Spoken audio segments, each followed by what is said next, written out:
เ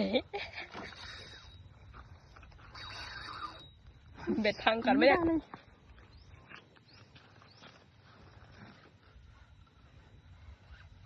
ตัวใหญ่นะเฮ้ยพี่โออุ้ยอุ้ย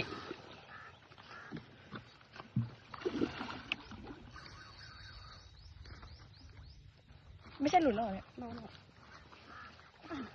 หมุนโคตรหนักไม่ทำไม่ได้หรอกมันแรงเยอะ